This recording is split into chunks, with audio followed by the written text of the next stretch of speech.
کہ ہم دیکھتے ہیں کہ مدت دراز سے مردہ بنجر پڑی ہوئی زمین پہ بارش ہوتی ہے، بارش برستی اس کے اندر سے حشرات الارض نکل آتے ہیں، سبزہ لہلہانا شروع ہو جاتا ہے، اور اسی طرح جب اللہ کا حکم ہوگا تو تم آنن فانن زمین سے نکل کے کھڑے ہو جاؤ گے اور اپنے اعمال کے بارے میں جواب دہی کے لیے اللہ کے سامنے حاضر ہو جاؤ گے۔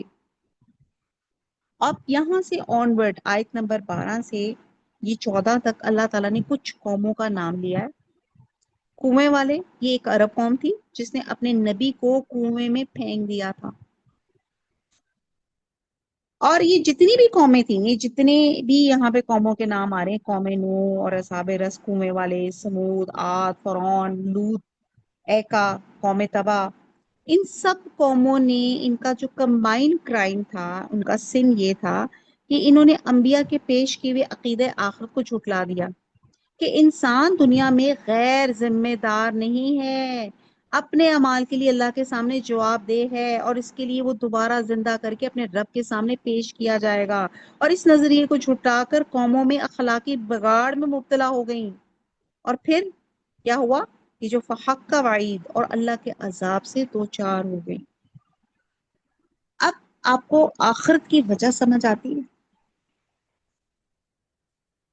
اگر اکاؤنٹیبلٹی ہو نا تو انسان ایک غیر ذمہ دارانہ زندگی گزارے، ایسی ہے نا کہ مجھے کسی نے کیا پوچھنا ہے، جو مرضی کروں۔ تو اللہ تعالیٰ عادل ہے، انصاف پسند ہے۔ اللہ تعالیٰ نے یہ جو ہمارا آخرت کا جو چیپٹر رکھا ہے، جو ایٹرنل چیپٹر ہے، اس کی وجہ یہی ہے، اور ہمارا اور باقی ریلیجنز کا جو فرق بنتا ہے بہت مین، وہ فرق ہی یہی رسالت کا انکار اور یہ آخرت کا انکار ہے۔ اور ہم مسلمان بھی اچھے مسلمان کیوں نہیں بن پاتے؟ کہ ہمارے اندر مسلمان والی باقی تو چیزیں ہیں، لیکن آخرت کے بارے میں ہمارا بلیف تھوڑا سا ڈاماڈول ہے۔ تو یہاں پہ اللہ تعالیٰ وہی بتا رہے ہیں کہ آخرت، یعنی کہ آپ دنیا میں جو کام کریں گے اس کا آپ کو جواب آخرت میں دینا ہے۔ آج دنیا میں لوگ ایلیٹ کلاس، یا جن کی بیوروکریسی کے ساتھ ذرا ان کے پروٹوکالز ہیں، وہ اپنے کوئی جرم کو یا جھوٹی گواہیوں کے ساتھ اپنے آپ کو بچا لیتے ہیں، اپنے آپ کو سیو کر لیتے ہیں، لیکن قیامت والے دن، آخرت والے دن ایسا نہیں ہوگا۔ ہر انسان 1 to 1 اللہ کے سامنے جائے گا، اور جو دنیا میں جھوٹا ہے وہ آخرت میں بھی جھوٹا ہو، وہ کہے گا نہیں میں نے کام نہیں کیا۔ وہ زمین، وہ سی سی فوٹیج، انسان کا اپنا وجود، اس کی آنکھیں، اس کے ہاتھ پاؤں، جس سے اس نے وہ کام کیا، جس سے وہ کام دیکھا، اللہ تعالیٰ وہ انسان کے خلاف یا حق میں گواہی دیں گے کہ بھئی تم نے یہ کام کیا۔ اور جب انسان کو پتا ہو کہ میں نے حساب دینا ہے، تو انسان ایک ذمہ دارانہ زندگی گزارتا ہے۔ فار ایگزامپل، 1000 روپیہ تو بہت کم ہے آج کل کے زمانے میں، لیکن آپ نے اپنے بچے کو 1000 دیا، اور بچہ لائبل ہے کہ وہ آپ کو بتائے گا کہ میں نے 1000 کیسے اسپینڈ کیا۔ اب وہ کیا کرے گا؟ وہ لکھے گا، اچھا 1000 روپیہ، اچھا وہ تو کہانی ختم ہو جاتی ہے، 70 روپے کے کرکرے کھائے، اور 150 کی میں نے اسٹنگ، 200 کا میں نے پتہ نہیں کیا ریڈ بل پی لیا، فلانا ایک برگر لے لیا، تو وہ پورا حساب دے گا۔ اور پھر آگے سے باپ سخت ہوگا تو پوچھے گا اچھا یہ 10 روپے والا بھی بتاؤ یہ کہاں پہ خرچ کیے۔ اسی طرح ہماری زندگی کے جو دن ہیں، اور ہر دن میں جو 24 گھنٹے ہیں، ہر 24 گھنٹوں میں ہمارے جتنے منٹ اور سیکنڈ ہیں، ہم نے اللہ تعالیٰ کو حساب دینا ہے، میں نے یہ کہاں گزارا، how I have spend it. یہ جو میں نے ابھی آپ کو پیچھے 5 سوال آپ کے کیے، اس میں جو پہلا تھا جوانی کا، اور ہم سمجھتے ہیں جوانی میں سب کچھ کر لیں، اور پھر ساتھ زندگی کا کیسے گزاری، یعنی کہ اسپیسیفکلی پوچھا گیا کہ آپ نے اپنی جوانی، when you are in great health، peak پر تھے، تب تمہارا زندگی گزارنے کا طریقہ کیا تھا؟ احتیاط سے زندگی گزار رہے تھے؟ قرآن اور سنت کے مطابق گزار رہے تھے؟ تو بہرحال یہاں پہ یہ بات کی جا رہی ہے کہ آخرت ہے۔ پھر تمام رسولوں کی، اب یہ جتنی بھی قوموں کا یہاں پہ ذکر کیا گیا ان آیات میں، اور ان سب قوموں کے جو قصے تھے سورہ اعراف میں، سورہ یونس میں، سورہ ہود میں، ہجر میں، سورہ فرقان میں، سورہ دخان میں ہم سب پڑھ چکے ہیں. اور ان سب نے، ان قوموں نے کیا کیا تھا؟ ہر قوم نے اپنے اپنے رسول کو جھٹلایا تھا، پہلا گناہ. اور ہر قوم نے سارے رسولوں کو جھٹلایا تھا اس لیے کہ وہ نفس رسالت کے ہی منکر ہیں. یعنی کہ ان کے خیال میں کوئی انسان رسول بن کر آ ہی نہیں سکتا. تو اس سے پتہ چلتا ہے کہ اپنے رسول کو جھٹلانے سے مراد تمام رسولوں کی تکذیب کے برابر ہے. یعنی کہ آپ اپنا رسول نہیں، جو اپنا ہی نہیں مانتے، اس کا مطلب آپ کسی رسول کو نہیں مانتے، کیونکہ ہمارے عقیدے کا حصہ ہے نا. ابھی ہم نے حدیث جبرائیل میں بھی پڑھا تھا کہ ہمارے اپنے عقیدے کا حصہ ہے کہ ہم تمام کتابوں پہ، تمام رسولوں پہ، تمام فرشتوں پر ایمان لاتے ہیں. اگر ہم کسی ایک رسول کے بھی انکاری کرتے تو اس کا مطلب ہم کسی رسول کو نہیں مانتے. تو یہ ان تمام قوموں کا کمبائنڈ کرائم یہ تھا کہ یہ رسولوں کو نہیں مانتے تھے، کیونکہ تمام رسولوں کی بنیادی تعلیم ایک تھی. اور رسولوں کو جھٹلانے سے مراد رسول کی تعلیم کو جھٹلانا ہے. اور تمام رسولوں کی بنیادی تعلیم کا ایک اہم حصہ عقیدہ آخرت پر ایمان تھا. اور جن اقوام کا اوپر ذکر کیا گیا یہ سب عقیدہ آخرت یا مر کر دوبارہ جی اٹھنے اور اللہ کے حضور سامنے پیش ہونے، اپنی اکاؤنٹیبلٹی کو نہیں مانتے تھے. اور عقیدہ آخرت سے انکار کا لازمی نتیجہ یہ نکلتا ہے کہ افراد بھی انڈیویجول طور پہ بھی اور آن دا ہول قوم دونوں کی زندگیاں فتنہ فساد میں مبتلا ہو جاتی ہے. انہیں پتا ہے کہ ہم نے تو کسی کو جواب نہیں دینا، اس لیے ایسے انسانوں کو اپنے محاسبے کا کچھ خوف نہیں رہتا. اور پھر رسول آ کر ان کے برے انجام سے ان کو وارن کرتے ہیں، پر یہ اس قدر اپنے گناہوں میں دلیر ہو چکے ہوتے ہیں، سرکش ہو چکے ہوتے ہیں کہ ان کو دوبارہ راہ راست پہ آنا گوارا نہیں ہوتا. اور پھر یہ کیا کرتے ہیں کہ وہ کہتے ہیں اپنے گناہوں کو تو کنفیس نہیں کرتے، وہ الٹا کیا کرتے ہیں، وہ کہتے ہیں کہ یہ رسول ہی جھوٹے ہیں، بلکہ ان کو، ان رسولوں کو اذیتیں اور تکلیفیں دینا شروع کر دیتے ہیں. اور اتنی ان کی سرکشی بڑھتی جاتی ہے کہ وہ آخرت کے انکار، رسولوں کے انکار، اللہ کی ہستی سے انکار کرنا شروع کر دیتے. تو یہاں اللہ تعالیٰ نے ان قوموں کا انجام بتایا گیا ہے کہ پھر انہوں نے کیا تو ان کو کیا ہوا، فحق وعید، وہ اللہ کے عذاب سے دوچار ہو گئے. ہم نے بہت ڈیٹیل سے پیچھے ساری تمام ایک ایک قوم کو ڈیٹیل سے پڑھا ہے. آیت نمبر 15، آفا آجینا، اس کو انڈر لائن کر لیں. آجینا کا مطلب ہوتا ہے ہم تھک گئے، عاجز آ گئے. حمزہ کے اوپر زبر لگی ہے، اس کا مطلب کیا، میں نے پس، اور آجینا کیا پس ہم تھک گئے ہیں، عاجز آ گئے. بالخلقی، بالخلقی ساتھ پیدائش، الاول یعنی کہ پہلی بار پیدائش پہ کیا ہم تھک گئے؟ بلکہ ہم وہ، فی میں، لبسن، لبسن ایک نیا لفظ ہے، اس کو بھی انڈر لائن کر لیں. جیسے ریب کہتے ہیں نا، ریب شک، ڈاؤٹ ہونا، تو لبسن بھی شک میں ہے. من خلق جدید، من سے خلق پیدائش، جدید اثر نو لیٹسٹ. با محاورہ آیت نمبر 15 ہے، کیا ہم پہلی بار پیدا کر کے تھک گئے ہیں؟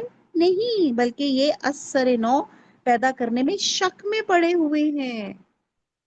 وہی بات، یہ آخرت کے حق میں عقلی استدلال ہے. یعنی کہ یہ حقیقت ہے کہ انسان اس پر خود گواہ ہے کہ ساری کائنات کو اور انسان کو اللہ تعالیٰ نے پیدا کیا. تو کیا اللہ تعالیٰ پہلی بار پیدا کر کے نعوذ باللہ کیا تھک گئے ہیں جو اس بنائی ہوئی چیز کو توڑ پھوڑ کر دوبارہ پیدا نہیں کر سکتے؟ نعوذ باللہ، کیسے ایلیگیشن لگا رہے ہیں لوگ. اللہ کا کسی انسان یا کسی جاندار مخلوق کی مثل قرار دینا بنیادی ہے. لیسا کا مثل ہی، کوئی اس جیسا ہے ہی نہیں. اگر کوئی اس طرح شرک کا دروازہ کھولتا ہے تو پھر بہت زیادہ گمراہیوں کے راستے بھی کھلنا شروع ہو جاتے ہیں. اور وہ یہ سمجھتے ہیں کہ جس طرح یہ منکرین آخرت کی بات کی جا رہی ہے کہ جس طرح ہم کام کرتے کرتے تھک جاتے ہیں، تھک جاتے ہیں نا. کون بندہ ہے جو کہتا ہے کہ میں تھکتا ہی نہیں ہوں؟ تھکن، فٹیگ، آج کل تو میں کیا کہوں، مجھے تو الفاظ نہیں سمجھ آ رہی کہ اس بات کو میں کیسے کہوں. آج کل کے ہمارے بچے کتنے تھک جاتے ہیں. آئی ریمبر جب میں اپنے ٹینس میں بھی تھی، 20s میں بھی تھی، 30s میں بھی تھی، 40s میں بھی تھی، ہمیں تھکن کا نہیں پتا تھا فٹیگ ہوتی کیا ہے. ہاں، ناؤ آئی فیل اٹ. اب الحمدللہ یہ عمرہ کیا، اللہ تعالیٰ قبول کرے. اس میں چلتے ہوئے اب مجھے لگ رہا تھا کہ ہاں اب مجھے تھکن ہونا شروع ہو گئی ہے. آج کل کے ہمارے بچوں کو دیکھ لیں، ذرا بچے واک کرنا شروع ہوتی ہے، بیچاری مائیں ان کی ٹانگیں دبانا شروع ہے، میرا بچہ تھک گیا. ذرا بچے مما ہم تھکے ہوئے ہیں. ہم نے تو یہ تھکا ہوا لفظ تو اپنے بچپن میں سنا ہی نہیں کہ تھکاوٹ بھی کسی ینگ کو ہو سکتی ہے. تو یہاں پہ، اور ویسے یہ تو خیر میں جرنلی بات کر رہی ہوں، لیکن ان جرنل ہم انسان جو ہے ہم تھک جاتے ہیں. We need a sound sleep. ہمیں ریسٹ چاہیے، ہمیں پاور نیپ چاہیے دوبارہ سے افیکٹولی کام کرنے کے لیے. اسی لیے آپ دیکھیں آیت الکرسی آپ سب جانتے ہیں، اس میں اللہ تعالیٰ کا بہترین انٹروڈکشن ہے کہ سناتم ولا نوم. اللہ کو نہ اونگ آتی ہے نہ نیند آتی ہے، اور پورے زمین اور آسمان کی حفاظت اللہ تعالیٰ کو نہیں سکھاتی. آپ کہیں جائیں، ایک شولڈر پہ بیگ آپ نے پکڑا ہو یا ایک آپ نے کلچ پکڑا ہو، آپ تھک جاتے ہیں سارا سارا دن اس کو سنبھالتا ہے، یہ کہاں رکھوں ہے یہ. اور اللہ تعالیٰ پوری کائنات اور اس کائنات کے اندر جتنی کریچرز ہیں ان سب کو سنبھالے ہوئے اور وہ تھکتا نہیں. تو یہاں پہ جو منکرین آخرت تھے وہ ریلیٹ کرتے تھے کہ جس طرح ہم کام کرتے کرتے تھک جاتے ہیں تو اللہ تعالیٰ اتنی بڑی کائنات پیدا کرنے کے بعد تھک گئے ہوں گے، لہٰذا وہ آئندہ دوسری بار کیسے اس کائنات کو پیدا کریں گے. تو اس کا ایک جواب قرآن میں مختلف مقامات پہ دیا گیا کہ تمہارے نزدیک بھی ایک چیز کو دوسری بار بنانا پہلی بار سے آسان تر ہوتا ہے، تو پھر اللہ کے لیے دوسری بار پیدا کرنا کیسے مشکل ہوگا. اور یہاں یہ جواب دیا گیا اصل بات یہ نہیں، وہ ہمیں تھکا ماندہ اور عاجز نہیں سمجھتے، بلکہ ان کی عقل یہ بات قبول نہیں کرتی کہ انہیں دوبارہ پیدا کیا جا سکتا ہے، اور وہ اس سلسلے میں مشکوک رہتے ہیں، ڈاؤٹ میں رہتے ہیں. ان کے ذہن میں دونوں احتمال موجود ہوتے ہیں، پاسبلٹیز ہوتی ہیں، مگر چونکہ ان کی نفسانی خواہش یہی تقاضا کرتی ہے کہ اکاؤنٹیبلٹی نہیں ہونی چاہیے، اس لیے وہ کہتے ہیں کہ نہ ہوگی دوسری زندگی اور نہ ہی ہمیں اکاؤنٹیبلٹی ہمیں جو ہے کرنی پڑے گی. اور ویسے دیکھا جائے نا کہ ہندوازم میں بھی دیکھے جائیں تو ری انکارنیشن کا کنسیپٹ ان کے اندر بھی ہے کہ اگر ایک انسان نے اچھی زندگی، نیک زندگی گزاری ہے تو وہ اگلے جنم میں نیک پیدا ہوگا. یہ کنسیپٹ اتنا تھوڑا بہت ان پہ بھی ہے، لیکن ہم انسان کہتے ہیں کہ جو ہم ایونچولی ہم جب مر جائیں گے ہم دوبارہ اٹھیں گے اللہ کے حکم سے، اور وہ جو اٹھیں گے وہ اٹرنل لائف ہوگی، اس کے بعد موت نہیں آئے گی. اور پھر اللہ تعالیٰ اس وقت ہمیں ہمارا حساب لے کے جو اچھے لوگ ہیں وہ انشاءاللہ تعالیٰ ہم سب اللہ سے دعا کرتے ہیں اللہم انی اسألک جنت الفردوس، ہم سب کو اچھے لوگوں کو اللہ تعالیٰ جنت الفردوس میں جگہ کرے گا، اور جو جگہ دے گا، اور جو اللہ کے امتحان میں جنہوں نے اپنی زندگیاں قرآن اور سنت کے مطابق نہیں گزاری، وہ شرک میں ڈوبے رہے، ایسے لوگ جنہوں نے توبہ بھی نہیں کی، تو ایسے لوگوں کو اللہ تعالیٰ جہنم میں ان کا ٹھکانہ ہوگا. آیت نمبر 16. تو یہاں پہ اسی لیے دیکھا 15 میں آپ دیکھیں نا، خلق الاول اور خلق جدید، اللہ تعالیٰ کے لیے کوئی آسان نہیں. پہلی دفعہ پیدا کرنا اللہ تعالیٰ کے لیے مشکل تھا، اور نہ ہی دوسری دفعہ اس کو دوبارہ سے پیدا کرنا اللہ کے لیے کوئی مشکل ہے. آیت نمبر 16. وَلَقَدْ، اور البتہ تحقیق یا مراد بے شک، خلقنا، پیدا کیا ہم نے، الانسان، انسان کو، وَنَعْلَمُ، اور نعلم علم سے ہے، اور نون میں نے ہم علم رکھتے ہیں، ہم جانتے ہیں، ماں جو، تو، وس، ویسو، اردو میں بھی لفظ کیا ہے وسوسہ،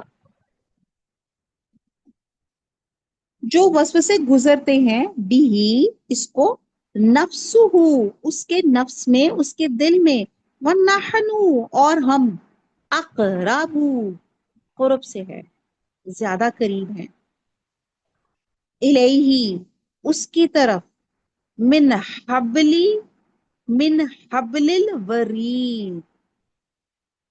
اب یہ حبل الورید اس کو آپ انڈر لائن کر لیں، اس کو کہتے ہیں رگے جان، شیرک جس کو کہتے ہیں، حبل الورید گردن کی رگ، ورید، وین، شیرگ اس کو کہا جاتا ہے. اب اس کا بامحاورہ ہے آیت نمبر 16 کا. اللہ تعالیٰ فرماتے ہیں اور ہم ہی نے انسان کو پیدا کیا ہے اور جو خیالات اس کے دل میں گزرتے ہیں ہم ان کو جانتے ہیں اور ہم اس کی رگ و جان سے بھی اس سے زیادہ قریب ہے. یہ تو جملہ آپ نے سنا ہوگا نا، اللہ تعالیٰ شہرت سے بھی زیادہ قریب ہے. اب یہاں پہ آپ کو ٹیکنیکلی میڈیکلی اس سے پتا چلے گا کہ واقعی اللہ تعالیٰ کتنے قریب ہے. آیت نمبر 16 سے لے کر 18 تک، ویسے تو یہ پوری بہت سی ساری جو آیات ہیں آخرت کی دلیل میں ہے. یہ آخرت کے حق میں دلائل دینے کے بعد یہ 16 سے 18، اب ان آیات میں 16 سے 18 میں فرمایا جا رہا ہے کہ آخرت ضرور ہوگی، تمہارے ماننے نہ ماننے سے تمہارا ہی نقصان ہوگا. وہ آ کر رہے گی، بد کو اس کی بدی کی سزا ملے گی، نیک کو اس کی نیکی کی جزا ملے گی، اور تمہارا بھلا اسی میں ہے کہ تم ایمان لا کر اپنی اصلاح کر لو. فرمایا گیا انسان پوری طرح اللہ کی گرفت میں ہے. اللہ فرماتے ہیں ہم اس کے بہت قریب ہیں، حتیٰ کہ اس کی اپنی رگ گردن سے زیادہ قریب ہے، اور ہمیں اس کی بات سننے کے لیے کہیں دور سے نہیں آنا پڑتا. ہم جو خیالات اس کے دل میں گزرتی ہیں ان تک سے واقف ہیں. ہم ہر ایک کا اعمال نامہ تیار کر رہے ہیں. آپ دیکھیں کہ جو ہمارے دل میں خیال آتا ہے اللہ تعالیٰ کو پہلے ہی پتا ہوتا ہے. چونکہ اللہ تعالیٰ فرماتے ہیں کہ ہم نے انسان کو پیدا کیا، اس لیے اس کی فطرت کو سب سے زیادہ جاننے والے اللہ تعالیٰ ہی ہیں. ہمارے دلوں میں کوئی وسوسہ، کوئی خیال پیدا ہو جائے، چاہے وہ اچھا ہے یا برا ہے، یہ اللہ جانتے ہیں. اور آپ کو پتہ ہے یہ وسوسے کہاں سے آتے ہیں؟ کون بتائے گا؟ یہ شیطان کی طرف سے آتے ہیں. بالکل شیطان بالکل، کھل کر ڈالتا ہے جواب دیا کریں. ایگزیکٹلی. شیطان ڈالتا ہے وسوسے. جی جی بالکل بالکل بالکل بالکل صحیح کہتے ہیں، اور بالکل فرم ہو کے جواب دیا کریں، اٹینٹو رہا کریں. اور میرے سوالوں کا مقصد یہی ہوتا ہے کہ آپ لوگ اٹینٹو ہوں. شیطان کا انسان کی رگوں میں خون کی طرح دوڑتا ہے، اور جب انسان تھوڑا سا اللہ کے ذکر سے اس کی زبان ہٹتی ہے تو وہ آپ کے وسوسوں میں، آپ کے خیالوں میں آ کے آپ کو عجیب عجیب قسم کے آپ کو آئیڈیاز پیش کرتا ہے. ٹھیک ہے. ایک حدیث کا مفہوم ہے، ام المومنین سیدہ صفیہ رضی اللہ تعالیٰ عنہ فرماتی ہیں کہ وہ مسجد نبوی میں آپ صلی اللہ علیہ وسلم سے ملنے آئیں. آپ صلی اللہ علیہ وسلم رمضان کے آخری عشرے میں اعتکاف میں بیٹھے ہوئے تھے. کہتی ہیں کہ جب میں واپس جانے لگی تو آپ صلی اللہ علیہ وسلم میرے ساتھ اٹھ کھڑے ہوئے تاکہ مجھے گھر تک پہنچائیں، کیونکہ اس زمانے میں اسٹریٹ لائٹس تو ہوتی نہیں تھی، اندھیرا تھا، تو آپ کو تھا کہ ان کی زوجائے گھر خیریت سے پہنچیں. کہتی ہیں کہ جب ہم ام سلمہ رضی اللہ تعالیٰ عنہ کے دروازے کے قریب پہنچے تو 2 انصاری مرد ملے. انہوں نے آپ صلی اللہ علیہ وسلم کو سلام کیا اور آگے نکل گئے. آپ صلی اللہ علیہ وسلم نے انہیں فرمایا ذرا ٹھہر جاؤ، یہ عورت میری بیوی ہے. انہوں نے کہا سبحان اللہ یا رسول اللہ. انہوں نے کہا کہ سبحان اللہ یا رسول اللہ صلی اللہ علیہ وسلم، اور آپ صلی اللہ علیہ وسلم کا یہ وضاحت فرمانا ان پر شاق گزرا.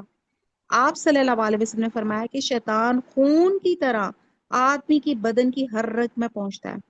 میں ڈرا کہ کہیں تمہارے دل میں کوئی وسوسہ نہ ڈال دے. اب آپ دیکھیں یہ حضور صلی اللہ علیہ وسلم پروفٹ ہو کے، صادق ہو کے، امین ہو کے اپنی کلیریفیکیشن خود دے رہے ہیں کہ تاکہ کوئی مس انڈرسٹینڈنگ نہ پیدا ہو، شیطان ان کے دماغ میں بات نہ ڈال دے کہ رات کے وقت حضور صلی اللہ علیہ وسلم کسی عورت کے ساتھ کہاں جا رہے ہیں.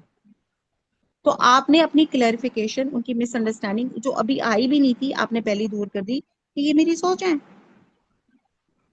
اللہ کی یہ قربت اس کے علم اور اس کی قدرت کے لحاظ سے ہے، نہ کہ اس کی ذات کے لحاظ سے، کیونکہ اللہ کی ذات تو ساری کائنات سے اوپر عرش پر ہے، اور انسان کی جان یا نفس یا روح کا مسکن انسان کا دل ہے. تو جب اللہ اپنے علم کے لحاظ سے انسان کے دل اور اس میں پیدا ہونے والے خیالات تک کو جانتا ہے، تو رگ و جان یا رگ گردن جو گلے کے سامنے کی طرف ہوتی ہے وہ تو دل سے کافی دور ہے. اس لحاظ سے اللہ تعالیٰ اس کی رگ جان سے بھی زیادہ اس کے قریب ہے.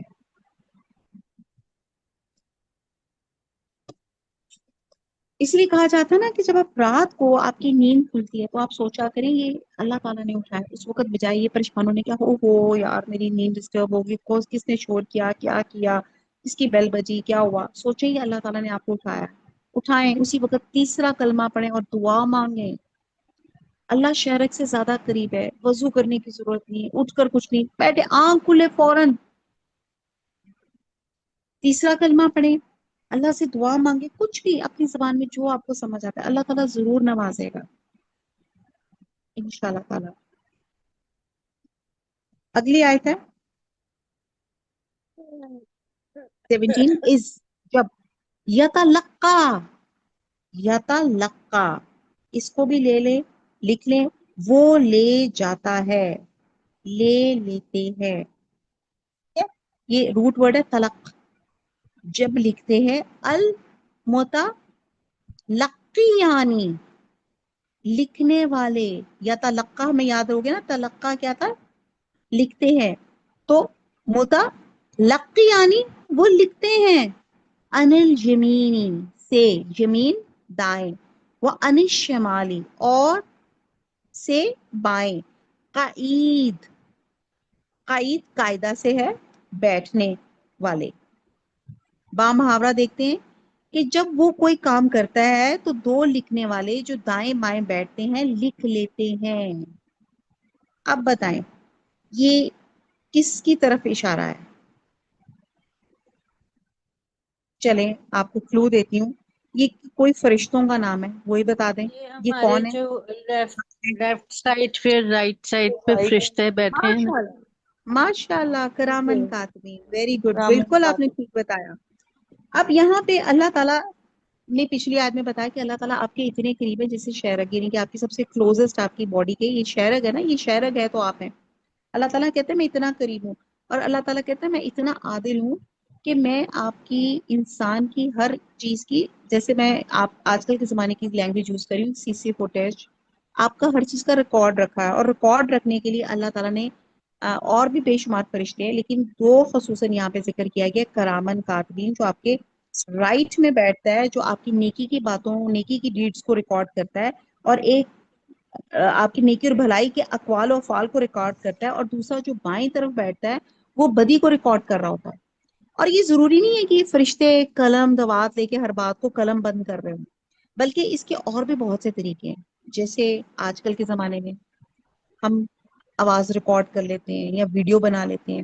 جس طرح انسان کے اقوال افعال حرکات اس کی جو سکنات ہیں، تصویر ہے، لب و لہجہ ہے، ہر چیز ریکارڈ ہو جاتی ہے، اور اصل اور نقل میں ذرہ بھر فرق نہیں رہتا. اللہ کے فرشتوں کے وسائل تو انسان کے وسائلوں سے بہت زیادہ ہیں. این ممکن ہے انسان کے اپنے بدن پہ، اس کے اپنے اعضاء پہ، اس کے اپنے آرگنز پر، فضا کے ذرات پر انسان کا ریکارڈ ضبط ہو رہا ہو. جیسے ویڈیو کیسٹ کی طرح کسی بھی دقت پیش، یعنی کہ آپ دیکھیں کہ پہلے کے زمانے میں ویڈیو کیسٹ ہوتی تھی، پھر آپ کی سی ڈی آ گئی، پھر آپ کی یو ایس بی آ گئی، پتہ نہیں کیا کیا چیزیں، جتنا آپ کا اور چھوٹے سے چھوٹا وہ چیز ہوگی جس میں آپ لاٹ آف، یعنی کہ بہت زیادہ ریکارڈ آپ ایک چھوٹے سے ڈاٹ پہ، ایک چھوٹی سی ایک ڈسک پر آپ رکھ سکتے ہیں. تو اللہ تعالیٰ اس آیت میں بتا رہے ہیں کہ ہر چیز شہادت کے لیے ریکارڈ کی جا رہی ہے. آپ اس پہ یہ نہ سوچیں کہ اللہ تعالیٰ جو کہ نا اکاؤنٹیبلٹی کہ آخرت ہے اور آپ سے پوچھ گچھ ہوگی، تو اللہ تعالیٰ کی کرامن کاتبین بیٹھے جو آپ کی ہر چیز انسان منہ سے لفظ سے نکالتا وہ لکھا جاتا ہے، وہ ریکارڈ ہو جاتا ہے اللہ کے پاس.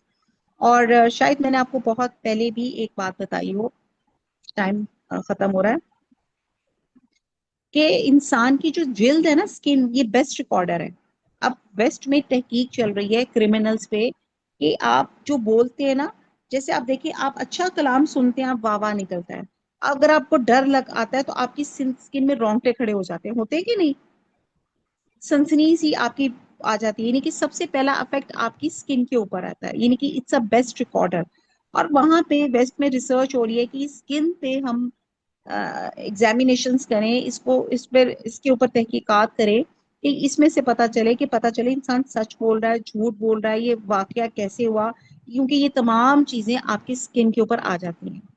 آپ دیکھیں ایکسٹریم کیسز برن کے، آپ دیکھیں نا ایکسٹریم کیسز جس میں سکن برن ہو جاتی ہے، کیونکہ سکن ہی وہ چیز ہوتی ہے جو آپ کو ایک فیلنگ دیتی ہے کہ مجھے آپ ٹیز ہو رہی ہیں یا آپ کو خوش ہو رہا ہے، دیکھیے چٹکی آپ کو لگتی ہے تو آپ ٹیز ہوتی ہیں.